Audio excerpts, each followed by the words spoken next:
to FanCorner, your favorite nerdy, unhinged podcast. Joining us today is me, the base FanCorner, Rachel. Woo again. He's gonna get fired. No, I was stressing that somehow the microphone's not working. Is it picking us up? Yeah, it's picking us up. Okay. Yeah, sorry. Woo! See, I wanted to make sure I got credit for my woo. Okay. Delayed credit, it's fine. And Brian, this is the second time on the podcast, so round of applause. Thank you. Thank Woo you. for you. Very happy to be here. We are joined also by our dinos today. This is Twinkle. This is Thumper. I don't know why they're named the way they are. They were literally the ones that were in that Easter, decor section that we were obsessed with. So, okay. So this is a very exciting episode because as you can see, it is Taylor Swift Day. We are celebrating the Tortured Poets Department. But first, let's do our high mids. What is your high today, Brian? So I've had a few highs this week that are all nerdy related.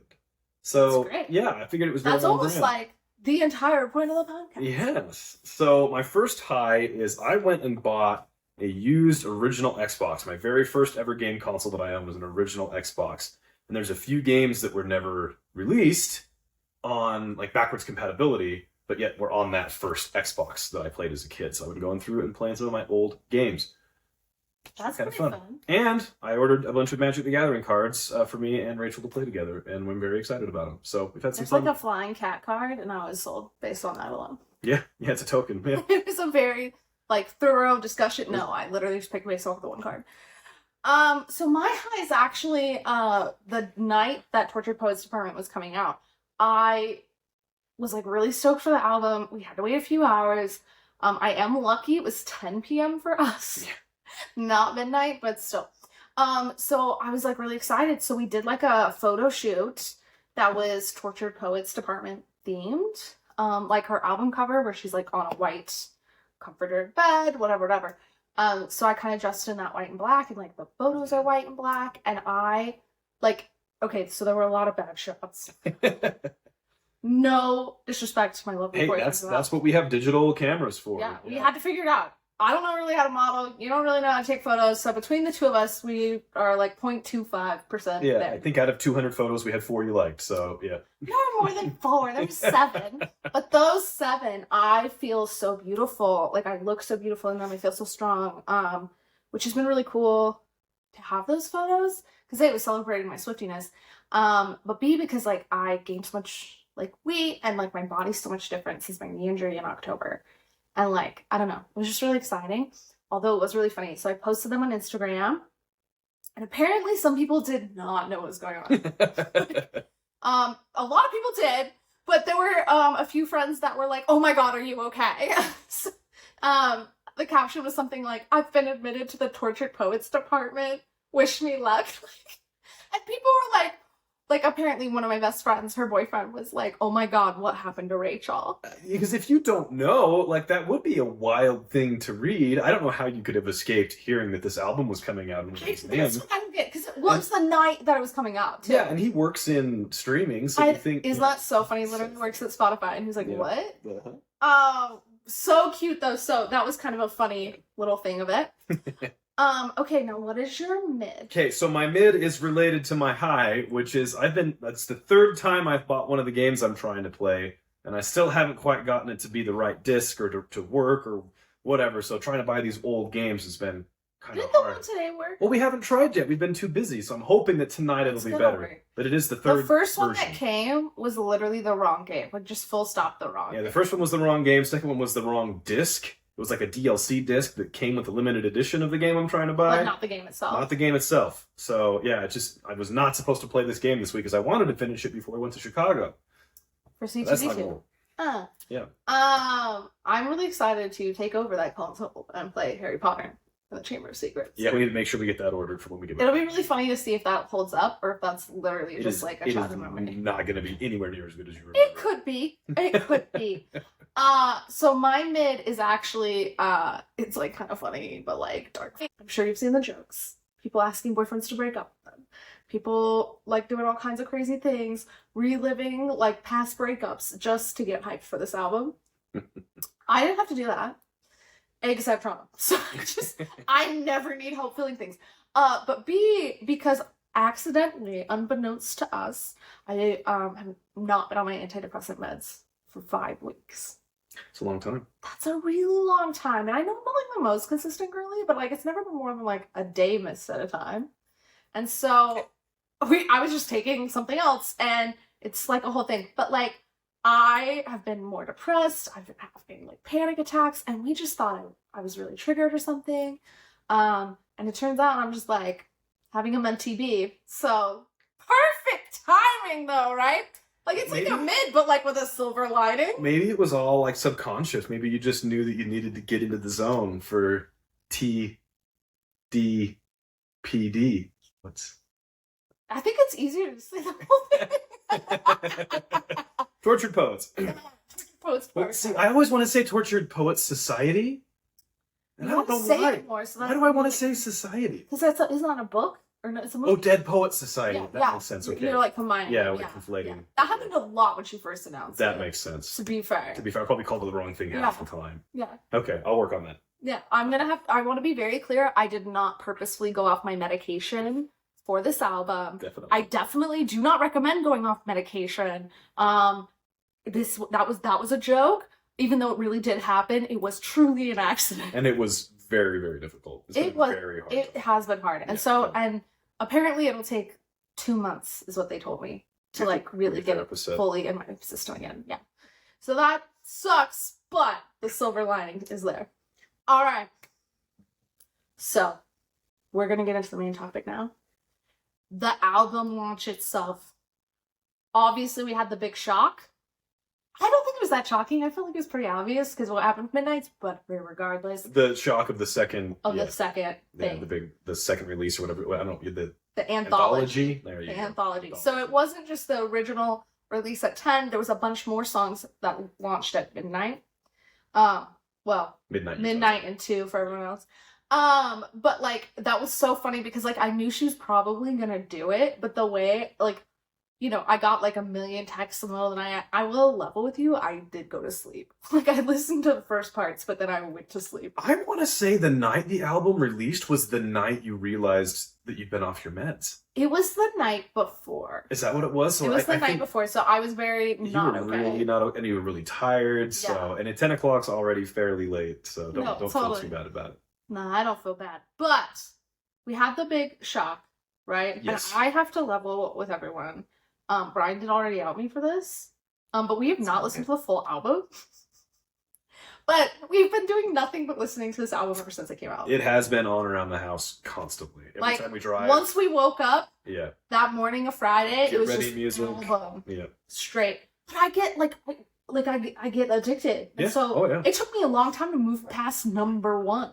Well, and I think there's something to be said for how was I supposed to move past that? Yeah, no, there's so much to unpack there, and I think there's something to be said for just kind of like sitting in it and really like enjoying and reveling in each song, and this way you can kind of spread that out over a long period. Yeah, absolutely. So there's still multiple songs that we have not listened to. I've only listened to the first 10 or 12, plus The Prophecy because I kept seeing TikToks about it. Yeah, we love The Prophecy. Big fans. So obviously I think for me, every song was a banger. Like, and that's why I'm not getting through it very quickly. Because every time I'm like, wow, like it feels like every verse is this whole thing. And so I have to keep rewinding. Yeah.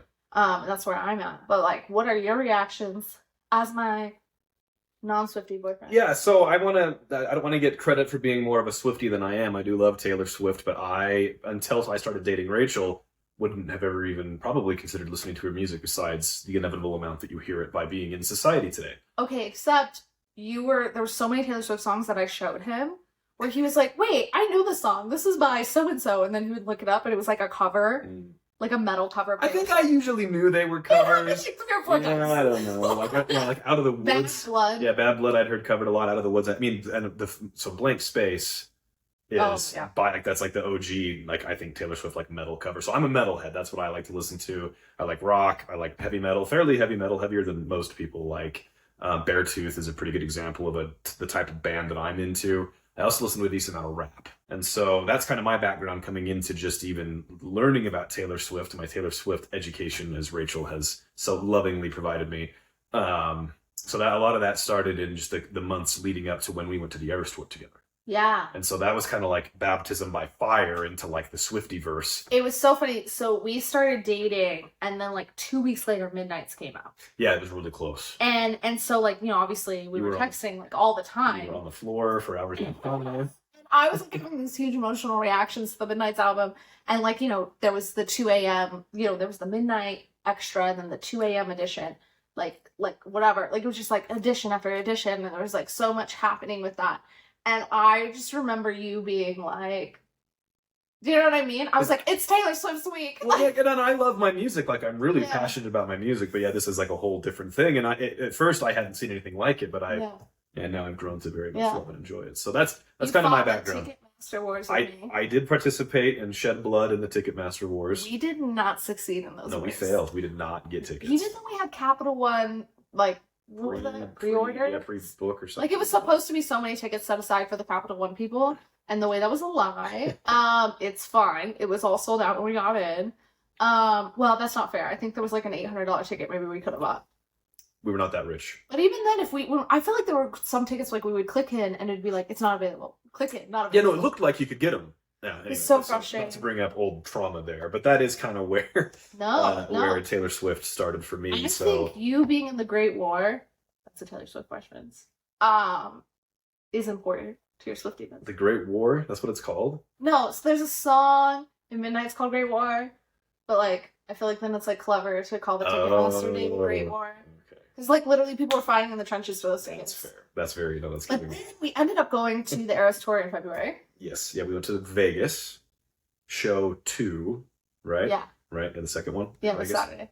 Yeah. And so it was so funny because the whole, like it's a road trip for us, and the whole road trip I made you listen to Taylor Swift. Like very intense baptism by fire. And I just remember this time I showed you, and this album is giving this energy, so it's very important, I think, to like your reaction to this album. Oh, I know what you're gonna say. I made him listen to All Too Well 10-minute version, and I kept pausing like every verse to explain everything to him, like blah blah blah blah, and then we would have to rewind because you can't just like start up mid verse, right? So especially in All Too Well. I really think it took us like an hour and a half to get through All Too Well. Hour and a half edition. And I just remember you looking at me after, and there were like tears going down your cheeks, and you were like, and you listen to this for fun? Because I'm not a crier. Like, I don't think I'm emotional, but I don't cry easily. And I do believe I was weeping like a child. Yeah, it really hit me. And we had listened to it before because you had me watch the music video. Yeah. Oh, she was testing. She's like, do you see anything wrong with what's going on here? Like... Well, I don't know exactly what she said, but it was something like that. And so we had gone through in a fair amount of detail and kind of explained the context there, but it's still just every time, like I've only listened to it a half dozen times. Yeah. Because it is so hard for me to get through. Yeah, I think when you listen to the full story of it, you can't help but get like caught up in that. Absolutely. And that's actually one of the main things that I wanted to talk about today is like, just because like I think for a lot of people, when they listen to those songs, like they have similar experience or difficult things that they've gone through. And I think that even though like there isn't a lot in that song that I personally can relate to, like from my own experience, I think if you have even the slightest degree of human connection and empathy, that you can see what's going on, and that can be an emotional thing for you. Because it's like I watch movies about terrible things that have never happened to me, and I'll still get emotional. So like I don't like when people act like if you haven't had the same experience as Taylor that you can't get into her music. Yeah, it's a really like gatekeeping. No, I don't know. Like the opposite of gatekeeping. People come out of the woodwork to hate on it. Yeah, it's like just for no reason. I've never heard anyone say. Okay, actually, I can think of one example, but for the most part, no one randomly says, "Oh, I hate Beartooth." You know, like they don't just like come at you and like put that on Instagram stories. Like they don't do that. You don't mention when you hate someone's music unprovoked. No one's asking you about it. For any other artist, but Taylor Swift. Like, this weekend, like, Swifties are obviously living the prime of their lives. They're having a great time. And I saw 1 or 2 stories, unfollowed them immediately, where they were like, I just can't get into Taylor Swift. And I was like, you know what? You didn't need to say that. You know what like, that felt really unnecessary. No one asked you. It's not like it's not like it's some sports rivalry where it's like, it's like you're supposed to hate on the other team. Like, it's like, no. Yeah. People out here living their lives, enjoying the music they like. Like, And you feel the need to like come out of the woodwork to like yell at the top of your lungs that you hate it. It's just really weird. Well, and I it's definitely really frustrating. It's not like a conversation. Well, yeah, so like, I listen to music that's not a super common genre, and like I wish that it was more common. I'm not one of the people that's like I like that nobody listens to my music. Like I wish it was more popular. I try to evangelize it a little bit, but like people will hate on what I listen to all the time. It's like I like everything except metal. I'm like, but why? Like, what have you listened to? Like, where are you getting this from? And it's really frustrating, and it feels very, parochial, or I don't even know. Just like it's not a good attitude, and I think that Taylor like is so clearly successful for so many reasons, right? That like people just being like, I don't like her. It's like, well, I think the problem might be with you. No, absolutely. Like, you look back at the reviewers who give her the most shade, and a lot of them were saying things like, "Oh, she's a one-hit wonder." Like Taylor Swift's era is back in the day. Yeah, back in the day, and like. Clearly, that's not what's happened. No, there's just never been a more successful. I mean, other than the Beatles, isn't that what everybody's saying? Like nobody's as well renowned and like well known. It's so interesting because like New York Times, obviously, we're living in just like this like renaissance of Taylor Swift, especially in. I think very clearly this is the story of this album. Actually, I think she was, she felt so imprisoned by her relationship, and I think towards the end, we just saw her coming out with an insane amount of music. It's objectively a great deal of music. An insane amount of music. And I feel like that's in part because of what she's been going through. But I also think, like, it's so interesting because you have New York Times coming out and saying, like, their review of the Taylor Swift album this weekend was Taylor Swift needs an editor. And I'm just like, it was so funny to me because they're saying, like, she should have, like, thought about these songs longer and blah, blah, blah, blah, blah. And I was like, this review came out within a few hours of the album. Did you really go through the whole thing? Yeah. Like, maybe they had, like, a media access, but, like, part of me is just like... It was really ironic. It's giving, you didn't listen to the album. Which is what they're trying to argue. She was too fast. Yeah. I know, the irony just really struck with me. It was really funny. So I think something that was fun for me, besides the fact that, like, every song is a banger in this, is, like, originally when she announced the album, there was a lot of, like, speculation. What does she mean? And it was thought to be really academic, like, tortured poets department. People were thinking, like, poetry department, like, collegiate, very, like, booky, whatever. Even Dead Poets Society, which is in maybe some way a degree, like, there's some naming conventions there. It's a movie about, academics. Like, that's what the film's about. You do know this was named after Joe Alwyn's chat. Well, but, like, even where he maybe got the... Okay, but I just want to make sure you know that. Yeah, it's like, so, like, I'm just trying to stand up for my not thinking it should have department in it, that it should be society. Yeah, okay. But I think what was really cool is, like, we all thought it was going to be academic, and it is undoubtedly academic because it is poetry, I would say. However, I think we all started to realize right before the album was dropping, because we had that Spotify pop-up and we had like these different hints, but now it's very clear from the first music video that came out for Fortnite, this is about like psych ward. This is a department like in a hospital psych ward. And that's so cool to me because as your resident like trauma girly, I'm like, yes, someone else like feeling suicidal, feeling all the things. Like, I think, not that we ever want to like glorify those things, but I think like there's something about like realizing you aren't alone in these suicidal feelings that actually makes it better. Because if you are alone, then maybe you should, like, it just feels like maybe you should, then you're correct. I do think that when you're in the depths of those types of feelings, you do feel like no one's ever felt this low before. Yeah. And so, being able to hear someone else, like, there's been lines that I think have directly reflected the way that there's been times that we felt. And that does feel like, not a lifeline, but it's like, oh my gosh, if somebody else has felt this, then they've made it through, then maybe I'm going to be okay.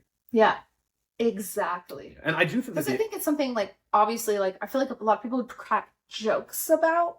I mean, I kill myself, yeah. But, like, I feel like we don't talk about in a very serious way unless someone dies. Yeah, then it gets very sober very quickly. But, like, that in between, we're just, like, letting people struggle. And so to see someone, like, trying to fight through these emotions and break out of them kind of live in an album was really kind of cool. Yeah, that was very, very enlightening. I do think that the album was quite academic, though, even just in terms of, like, the way, like, it is very poetic. Like, it's, a rapper. The vocabulary. Yeah, no, the vocabulary. A rapper that I like is a fellow named Aesop Rock, and he's kind of like, when you look at the vocabulary, like the number of words the different rappers have, like it is like a bar graph. It's like, have all these different rappers, and you have like, they have 2,500 different words, and then it's like Aesop Rock's like 16,000. It's like, just so much more Someone went vocabulary. through and literally made that. I think it's probably AI stuff or whatever. Oh, okay. Eminem surprisingly has a lot of actually decent vocabulary in his music. For a person, I like big words, and it was really fun. We're like listening to this album, and it's like, oh, that's a good one. Like, what does litany mean? Like, oh, like da da da da.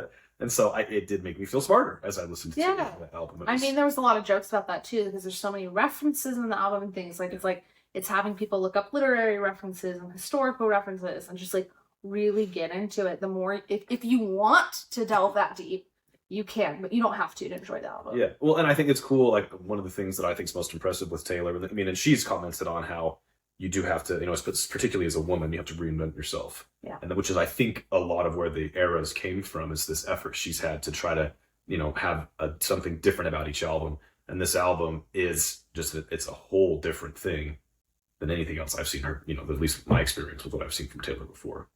Yeah, I mean, I could see that. It's definitely still popish, but it's so much more vulnerable than anything we've seen her do before. Yeah. It's very on the nose. This was like, hey, this is exactly what I was thinking, and here it is. Yeah. No, totally. Like, she wasn't like worried like how people were perceiving it and how people were going to react to it as much, it feels like. Yeah. Because she's learned, like, people will react that way whether she's upfront or not. So just kind of go for it. Okay. Well, every song on this album is amazing that we've listened to so far, and I'm sure the whole thing. However, we don't have an unlimited amount of time on the podcast. Sad face. Jalaire and I will do a part 2, but for now, we're just picking a few songs that we're going to kind of talk about a little bit deeper. And that doesn't mean that any other song, I don't love them just as much. That is not accurate. We're not talking about Fortnite, and it took me a day to get over that. So, you know what I mean? So, I really like Fortnite. It's such a wow. I really like the music video too. She's like in the little psych ward. I thought it was fun. Anyway, we watched that on the nose too. Okay, so first we're going to start with Who's Afraid of Little Old Me? What were your initial reactions? I think when she screams, Who's Afraid of Little Old Me? I mean, chills every time. Yeah. Every time. Like, just, I think, so Taylor, the way she sings often is kind of what I would almost call subdued, kind of like the way her voice is. I mean, she's not like singing at the top of her lungs, which a lot of my music has very aggressive vocals. Right. And so hers sounds very chill, but then she kind of comes in with Who's Afraid of Little Old Me. I'm not going to try to emulate it because I would butcher it completely. And yeah, it's like literally chills. And so like, I know that's kind of surface level, but. Well, it's so interesting because I think Taylor live sings her stuff in a more vocally robust way than she does not live, which I don't think is the normal. Right. I think of Don't Blame Me, one of my favorite songs. Live, it's almost got a rock feel because she is fully going for it. So it's a religious experience. Everyone talks about that. Well, that's honestly a part of what makes the Eras Tour so impressive, is that she does that for 3.5 hours or whatever it is. She's just the amount of training she had to do for that is insane. And they did upkeep training even during the Eras Tour while she was traveling. I got out of breath walking down to the mailbox to get an Amazon package, and she's like dancing around on the stage for 3.5 hours and like doesn't even sweat. And singing. Yeah. And she has to look good. Like, she can't just Sorry, I know that's not what we're talking about with this song, but I think, though, that part that you're talking about where she does scream Who's Afraid of Little Old Me, like that emotional payout, I think is the perfect example of something I love so much about the song, which is it epitomizes feminine rage. Absolutely. Just so beautifully. Because, how often are you told, she's told specifically, okay, I have it written down, so we're going to play here. You caged me and then you called me crazy. I am what I am because you trained me. So who's afraid of me? So who's afraid of little old me? And so I just think it's that perfect example of people have been trying to train Taylor and push her into this box. I'm afraid of her. I'm kind of afraid of her. It's who's afraid? I mean, I kind of am. I wouldn't want to tick off Taylor Swift. Why would you tick off Taylor Swift? Well, I mean, I wouldn't, but I'm scared to. I mean, I'm not going to. I think she's a very powerful woman in a good way. Absolutely. And I think it's I think a lot of people, media included, tried to cage her in. Sure. But I think more than that, to me, this speaks to potentially grooming, right? Absolutely. Someone training her to act a certain way and then being kind of shocked, right? That wait, no, I'm not going to just put up with this way that you've tried training and manipulating my brain. I'm I am still here and I am still scary and I'm going to bite you. And I think that's amazing. Yeah, no, totally. Like, breaking free of grooming is such a difficult thing to do. A point I'm going to make when we talk about a song later is going to be kind of about how I think a lot of people, when they look at Taylor's songs, they try to just bring it down in terms of like, okay, well, which X is this about? Oh. And I hate it. I hate it so much. And so I think this is an example of that, where it's like, she's a lot more than the men she's dated. Yeah, so it's interesting because clearly this is probably about a specific ex. But it also probably is an amalgamation of not just the exes. It's probably also about the media caging her and like the feeling of like all kinds of other things, right? And I just find, or even just like her record studio, with all that stuff that went down, finding back her tracks. You know, there's so much that goes into this. But what's more important, like what makes it actually powerful is not the story of what these exes did to her. What's powerful about these stories is her sharing vulnerably how she felt during these things. You could change that ex for anyone else, and the story is powerful. And so I think like people do get really hooked in like trying to like figure out, like right now there's a lot of like controversy, I know, they're trying to figure out if it's Matt Healy or like if it's, you know, has everything been Matt Healy all along because it's more on and off again than we realized, and like all this stuff. And I think that's fun. Oh, totally. But I do think we have to make sure that we don't then ascribe that as the only possible interpretation of what's going on. Absolutely. I think it reduces the art to something that's like not as meaningful to you as the reader or the listener. And I think it inhibits your ability to learn and grow from what is poetry. Totally. Well, I think Taylor, I mean, she obviously is going to write music and create music for her. Like, I do think that this is a journey for her, and it's important in helping her deal with the stuff that she's dealt with. But I think she also knows how many, I mean, you could contend hundreds of millions of people are going to have something, you know, from the music's going to impact their life. Oh, absolutely. So it's like, I mean, yeah, like there's the ex and blah, blah, blah, but like this is human experience. It's not just Taylor's dating life. Yeah. Well, okay. So, and even if it was, right? Say it's just about Taylor. Say it's not about anyone else listening to it, which, yeah, everyone's getting something different from it.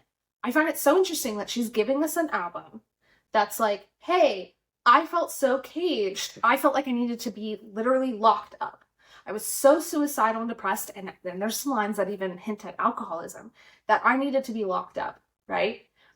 And I'm breaking free of that now, and I'm processing that. And instead, people are like focusing on just the exes, and I'm like, whoa. And let's talk about the fact that she went through this mentee bee. Well, and again, it's all about the men. Like, it's going to be the men that we're now talking about. It's like, no, we're talking about Taylor Swift. We're not talking about some media. I mean, now these men are celebrities sometimes or whatever, but it's a bunch of like fairly mediocre men that she's.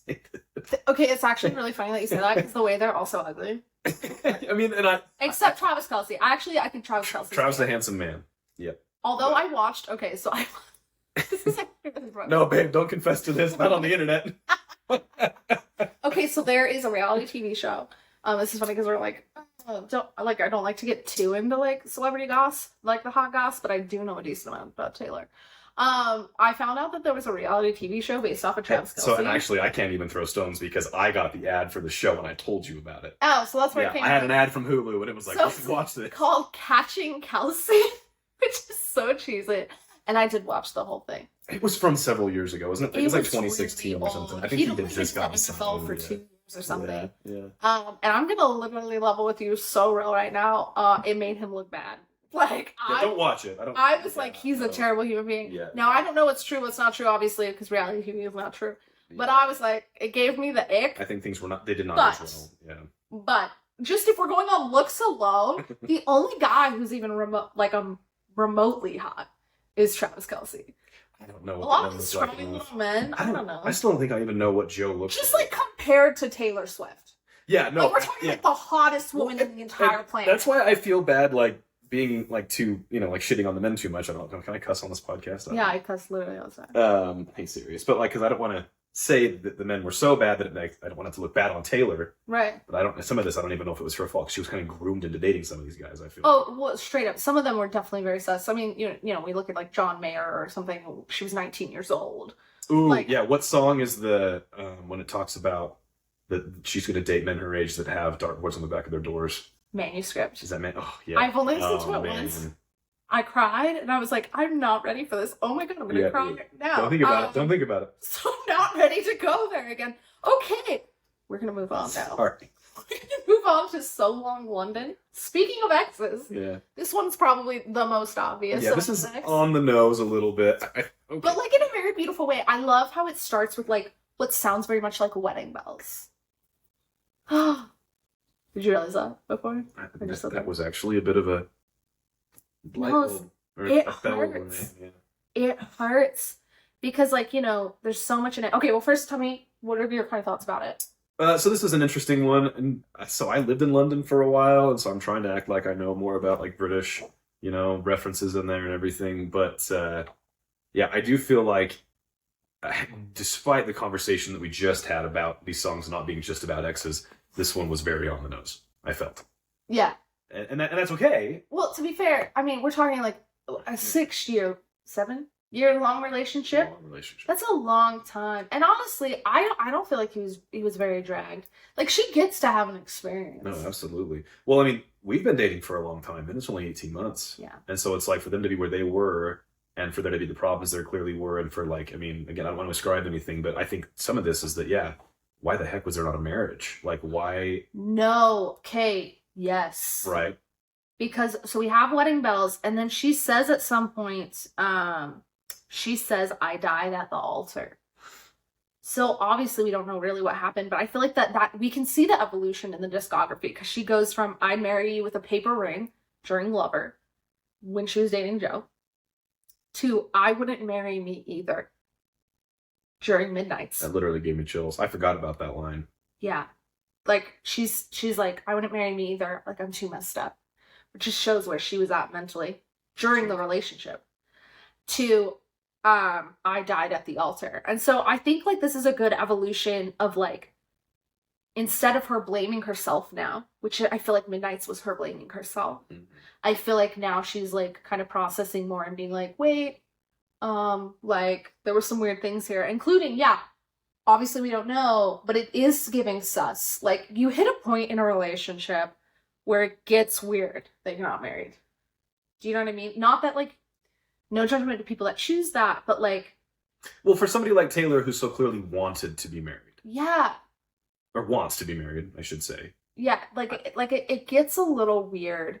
And I think, like, you know, I think of all these, like, you know, am I the assholes and stuff, where these girls will talk about how they've been, like, strung along for, 6-7 years. I've been dating this guy for 14 years, and he just told me it's not that serious. Yeah, he still proposed to me, and it's so heartbreakingly sad. And this kind of reminds me of that. Like, it's like they're not willing to do that final commitment, and, like, where that would put you at mentally. Do you know what I'm saying? Well, there might be a hotter girl, so... So... I think something that I found so interesting about this lyrically is it talks about, you know, he accuses her of abandoning the ship, but she was like, I was going down with it. Mm-hmm. And I find that so interesting, because I think a lot of women, you know, because later she also says, I'm pissed you let me give all my youth for free. Because this that line is crazy. It goes so hard. And this is why we couldn't get through the whole album. I think of all these women, including Taylor, gave a huge amount of their 20s, like their youth, to men who, aren't committed, aren't really fully in it, aren't whatever. And there's a lot of, like, anger about that. But then also, you know, she says, you know, he's accusing her of abandoning. And she's like, no. Like, I've been the one carrying this. I split my spine carrying this up the hill, which is heartbreaking imagery. But I think that's such a, like, universal experience, like also, like, as a woman, like, you'll be in these relationships and these men will do everything but dump you. They will cheat on you. They will tell you they don't love you. They will stop talking to you. They will not really text you. And then when you break up with them, you're the bad guy. It's like, why are you abandoning me? You're like, what are you talking? You abandoned me like 6 months ago, bro. But you said it. Oh my gosh. It's like the craziest thing. And I was just like, so I was kind of struck by that as someone who's been in one of these very long relationships. I was like, this must be like a universal experience that we're all going through with men. Like, you're not talking about me, right? Have we been dating for 6 years? Shut up. Yeah, it is. Yeah. I'm I'm sure I'll talk about you if you ever break up with me on the podcast. Yeah, well, at least you're not splitting your spine right now, though. Well, I'm not splitting my spine. Actually, you're splitting your spine because you're carrying me up the stairs. Literally up and down the stairs. Yeah. Because that knee is not better. Hey, no, I've got to show off how strong I am, so I don't mind. Yeah, it just made me really think about the sacrifices that I think women put into these relationships that aren't, where people aren't fully committing. And we don't know, obviously, the story here, but the feelings are real. Absolutely. I mean, all we have to go on is the hints that we're getting from the music. Yeah. Which is why it's kind of fun. Yeah. And like, I don't know. It hit me pretty hard. Okay. We're moving on. It's going to get a little light. We're going to lighten it up a little bit. Down Bad. Down Bad's so fun because it's definitely depressing, but you're kind of like, oh, am I supposed to be bopping out to this? You know what I'm saying? I think several songs have been like that, where it's like, they don't sound nearly as sad as they are. Yeah. And this is definitely one. Yeah. Down Bad's fun. It's really fun when she's down bad crying at the gym.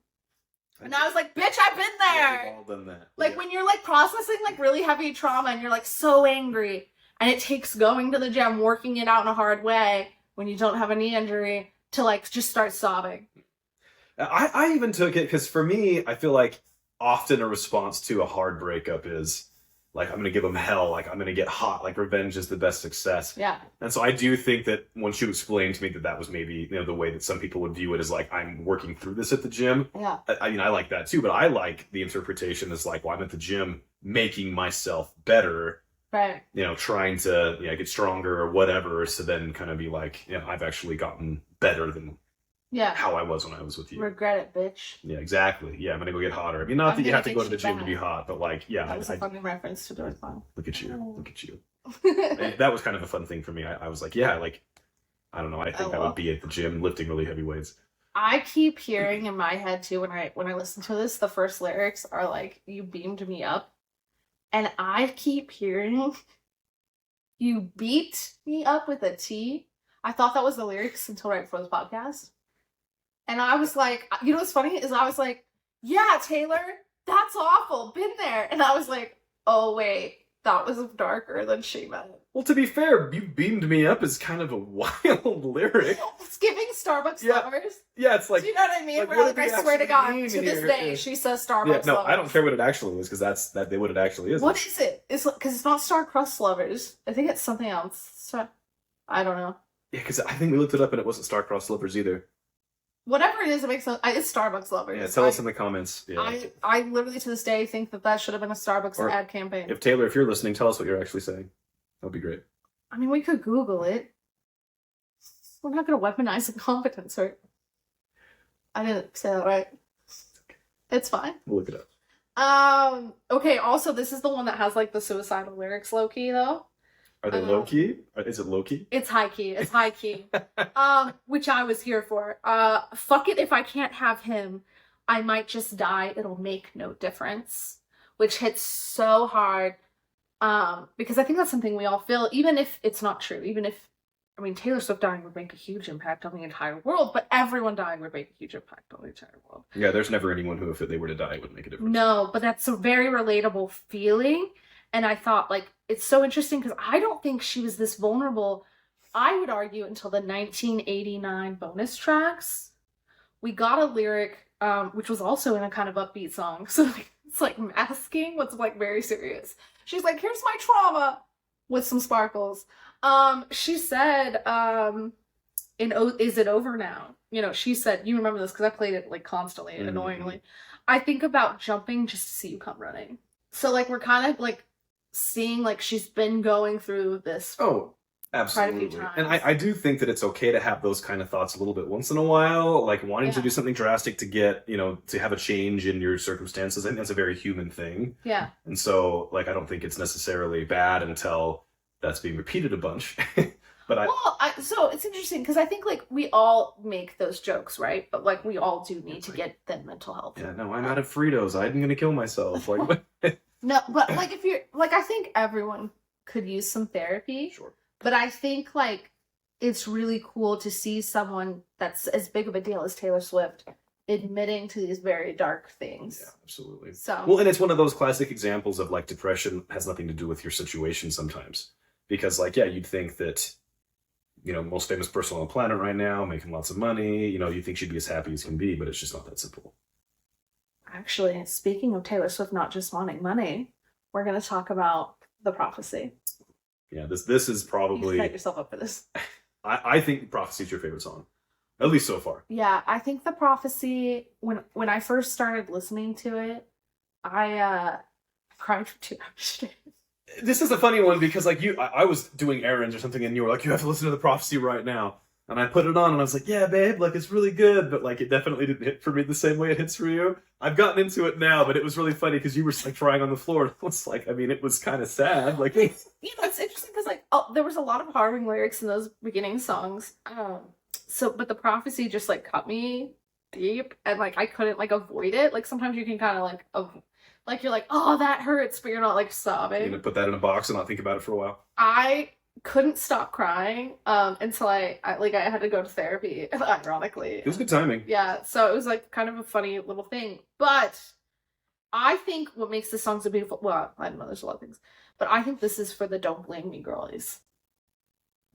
And I've seen a lot of people saying it's for a lot of different kinds of girlies, but I just think like this kind of love where you're like down on your knees, you're howling like a wolf at the moon, or at the sky. You're doing everything in your power is the same energy as Don't Blame Me. Mm-hmm. Whatever I need to do, I'm going to do it. Sure. Whoever I need to yell at, I'm going to yell at them. And I think that like huge amount of love and emotion is something I relate to a lot with Taylor. Because that's my energy at all times. So absolutely. Like my main character girl. In a good way. I heard someone use that as an insult recently, and I was like, oh, like, but not at me, but I was still just like, oh no. But so I think that's why I love this so much, is because it's for the girls who love so hard. In the lyrics it talks about, a lesser woman would have given up, a greater woman wouldn't beg. And so I think it's like that in between where just like you'll do anything. Yeah. One of my favorite lines, I got cursed like Eve got bitten. And I feel like that's like really cool because it equates like prophecies with curses. And I do think they're kind of one and the same. Sure. I think the idea that there's something going on like above your power. Yeah. And that's like, yeah, her like begging is like, who do I have to talk to change this? It's like, I'll talk to God, I'll talk to, the universe, whoever, in order to change the circumstance. Yeah. Yeah. And it's so interesting because I think, prophecy obviously is a very specific word. It's giving book talk girlies. You know what I mean? It's giving Harry Potter. I think that's why you like this, is because of Harry Potter. I like it because it relates to my life. Lots of reasons, but I think that's... but also I relate a lot to Harry Potter, so one and the same. It's giving Harry Potter, literally a prophecy about this boy. He can't escape it. It might as well be a curse. I think prophecy sounds cool. You're the chosen one, right? But often if you are the chosen one, and we see this with Harry and in a lot of people's lives, the chosen one, you end up in a lot of trauma. Right? Chosen to like suffer. Yeah, chosen to suffer, chosen to be abused, chosen to have, in his case, family murdered, chosen to be raised like a pig for the slaughter, chosen to die. Yeah, literally in his case. Do you know what I mean? Yeah. And so it's just like, it's so dark. And I do think that can feel like a curse, whatever the prophecy in your life is, that can feel like a curse, that you're trying to just like be like, this isn't fair. I don't know. I just think about like all the people who really have like begged on their knees. Sure. I don't know. What do you have to say? Yeah.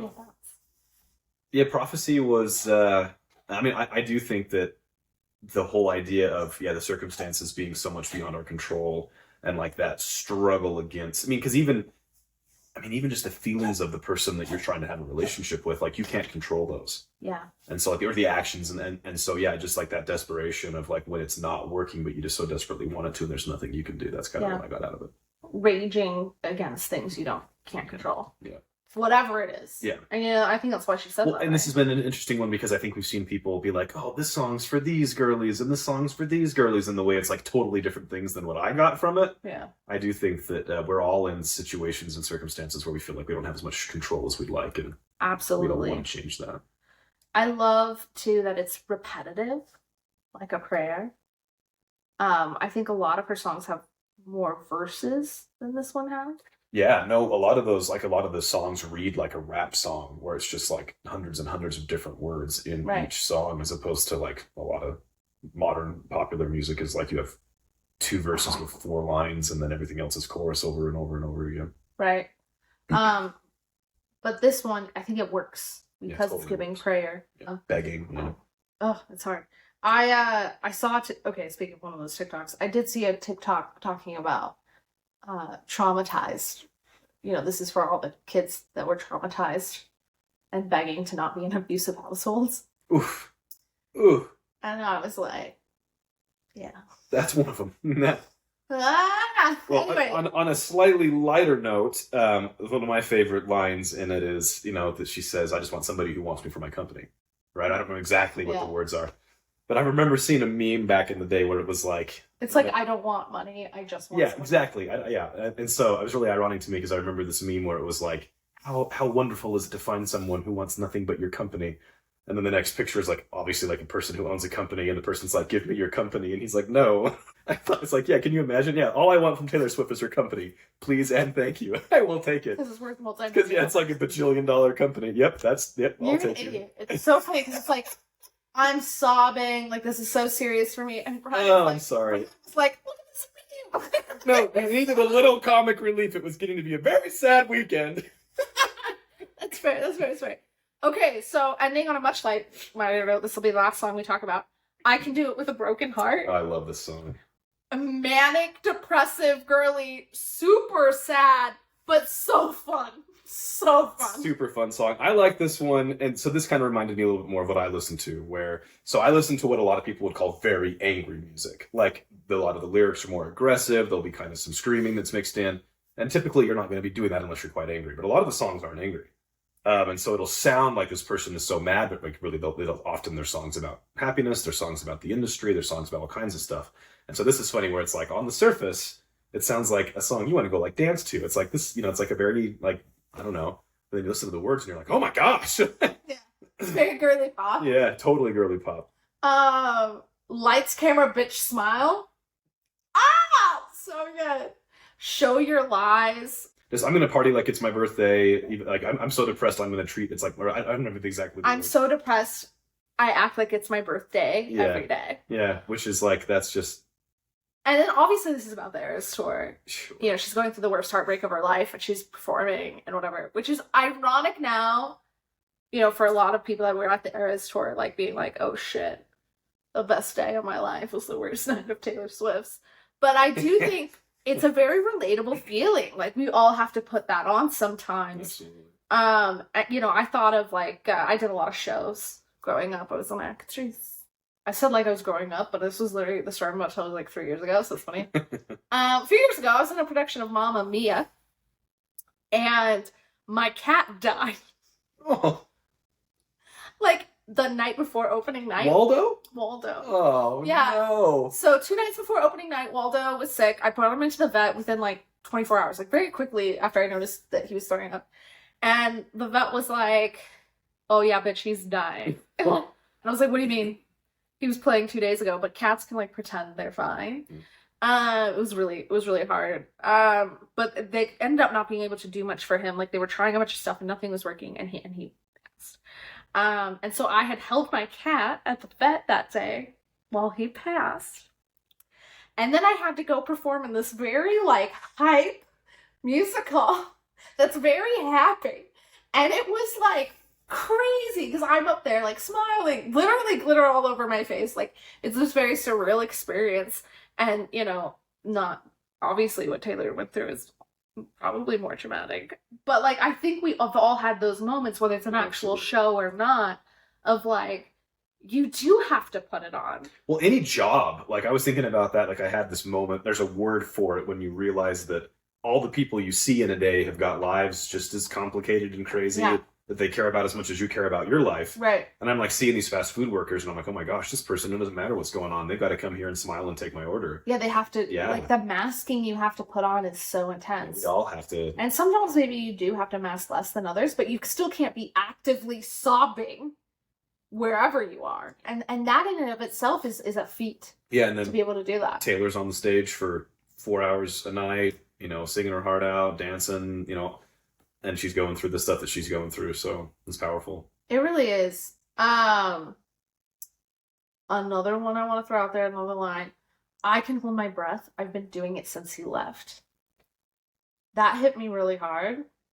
I do think she probably wasn't processing much because of Eras Tour in the moment. Do you know what I mean? And I feel the same way with like Waldo. Sure. Or like other hard things that have happened in my life where then I'm like pretending I'm fine in front of a lovely camera with the lovely people on TikTok making stupid skits trying to sell stupid art. Art is not stupid and your skits are not stupid. Thank you. But like you can't just be like, well, I haven't sold anything in 3 days, so I guess I'll kill myself on the internet. Like, you're not gonna say that.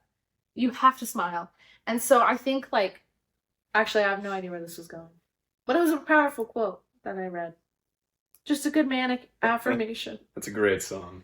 It's a great song. It's too much greatness to even talk about the greatness. I think by the end of the podcast, our poeticness kind of declines slightly. But that's okay. Basically, this is the song we all need to be singing every breakup in that in-between stage when we're trying not to process it, trying to girly boss, and then we can crash right after. That's the moral here.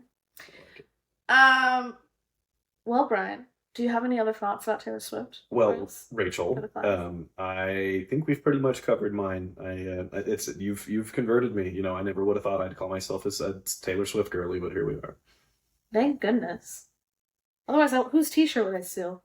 That is my t-shirt you're wearing. It looks a lot better on you than it does on me. I don't know about that. So some little updates for y'all. We'll be doing part 2 of the Taylor Swift Tortured Poets Department podcast with Jolaire soon. She'll have much better insights than I will, but whatever. Maybe. We'll see. I'll be at C2E2 in a few days, so if you are in Chicago, buy a ticket, come see me, come find art, come do the things. And other than that, subscribe, save, share us. I say that in the same tone every single time, but it's because it's so important for y'all to do if you do like the podcast. Feel free to disagree with us in the comments or in our DMs. Please do. Sounds fun, honestly. Boost my algorithm. Thank you. Thanks to the haters. LOL. And other than that, we hope you have a very magical day.